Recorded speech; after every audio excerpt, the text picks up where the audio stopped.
Would you believe this crap? It snapped off.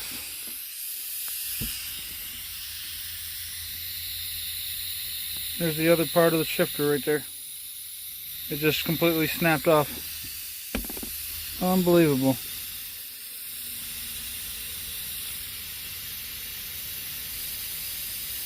Looks like we're going back to the old short.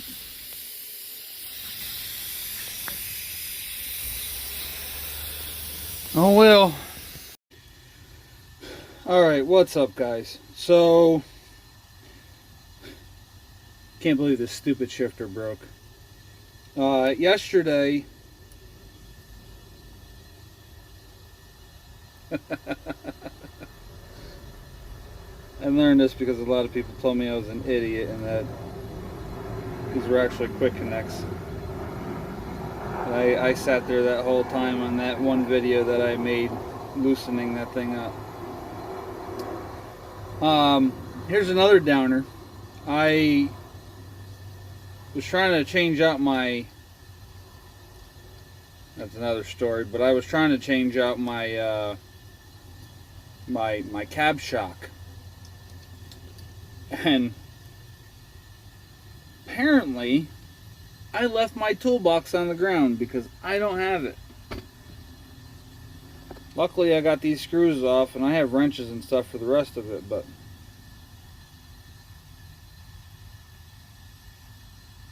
I seriously can't believe that snapped off like that.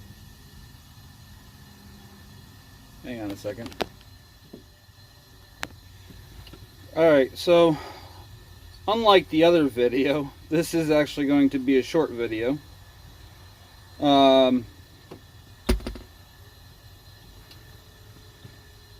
Last night I booked a load picking up in Youngsville, PA. It was another load of wood pellets. Came down here to Pittsburgh, PA to deliver this morning.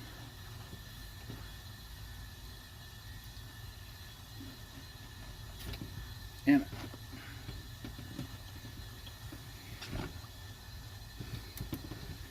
there we go.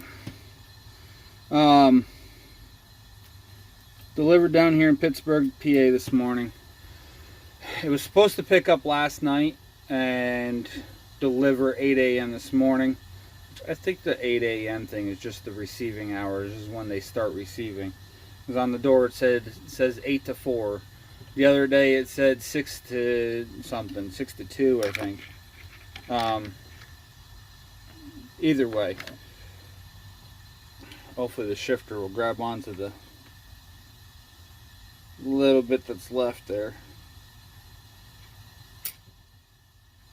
That scared me. Oh, it grabbed onto it, but I don't know if we can get it all the way around. Ugh.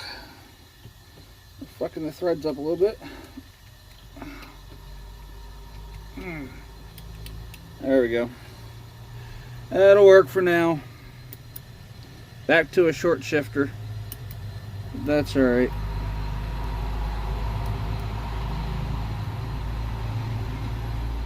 As long as she works, that's all that matters.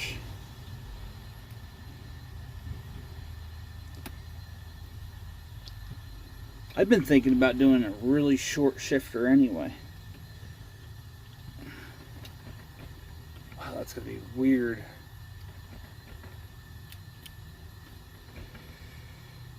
Alright, anyway,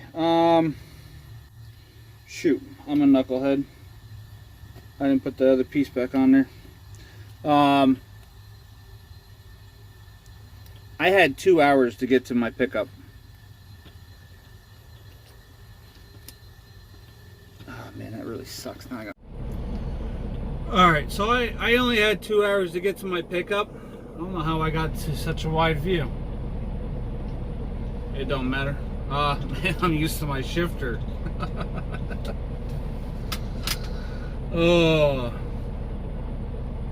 2 hours to the pickup. So we were sitting in basically Girard, Ohio, Hubbard, Ohio, at the Truck World. I deadheaded to Ohio from New York to try to get set up for better freight. I'm going to say it didn't quite work out the way I wanted it to. I ended up pretty much sitting all day yesterday. But I got this load. So this load was supposed to pick up yesterday, last night, and deliver first thing this morning. Having a fresh clock to run today and tomorrow to complete the week. But the pickup was supposed to be 5 o'clock. I left at like 3 o'clock. The GPS told me that I'd be there at 5:30. I got there, technically it said 5:27. I got there at 5:06. I was in contact with the broker on the way there, which was Convoy. Not extremely excited with them. But I told the guy half an hour before I got there it was going to be like 10 minutes after 5 by the time I got there. So he said, all right, I'll call you back if there's a problem. Just keep on heading towards the shipper. Never got a call back. I showed up at 6 minutes after 5 and the doors were shut and locked.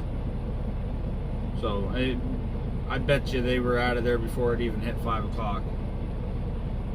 Either way, went through a bunch of crap talking to the night people at Convoy. They pretty much finally got around to about 2 hours later to tell me to pick it up 6 o'clock in the morning. So 5 o'clock this morning, just after 5 o'clock this morning, I got a phone call, I got a text message, and then I got a phone call asking if I can be there at 6. After I had already said that I could do it. And she was like, all right, well, sometimes people sleep in, so we just want to make sure everything was good. 5 minutes later, I get another phone call asking me if I'm going to be there at 6 o'clock. I literally just got off the phone. Communicate with your people. And then I gave them an ETA for 10 o'clock, which gave me about 25 extra minutes so that I could stop, go to the bathroom and stuff. I stop and go to the bathroom. I'm stopped for 10 minutes and I get a phone call. I don't know what they wanted because I sure as hell didn't answer. But I'm pretty sure it was, what time are you going to be there? Because they could see that my GPS through the app that I had stopped. Very, very persistent over there at Convoy. I understand there's a lot of people that mess up, but that was just overkill, the way they made their phone calls. Man, this boot looks really weird.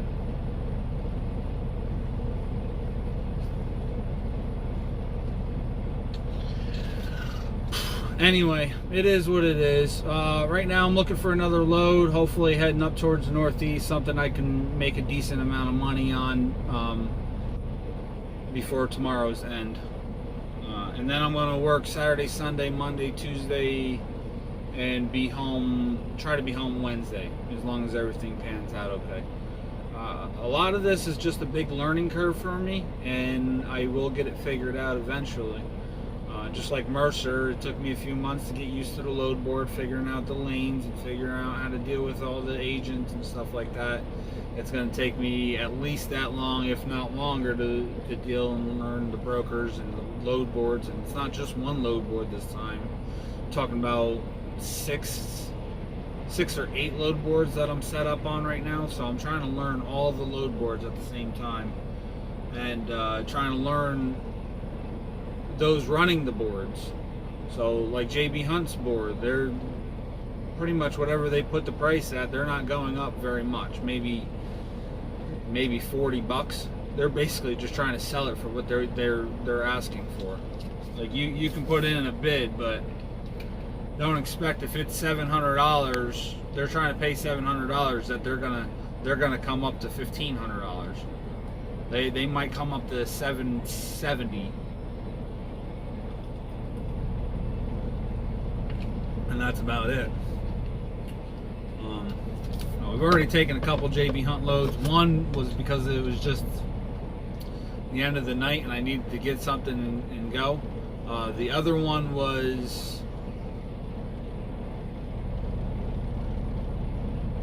It was a pretty good paying load. $900 on that 282 miles. So that was almost $3 a mile.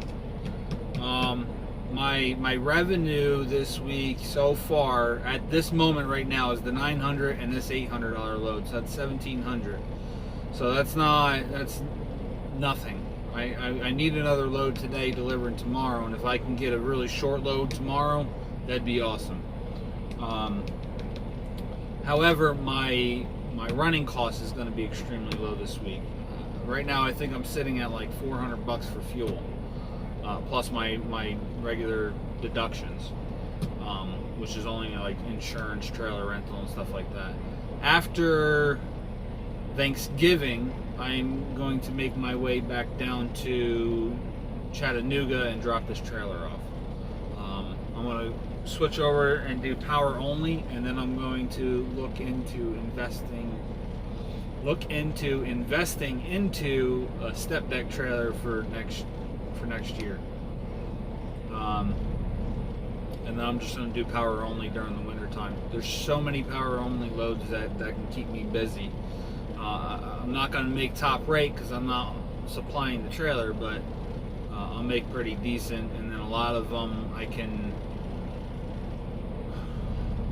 do a loadout. So for instance, if I pick up a power only of a Schneider trailer coming out of Tunkhannock, coming over to Ohio or Illinois or Indiana or something along them lines, I can do a loadout, which is where they're going to pay an extra $300 or whatever for me to return the trailer.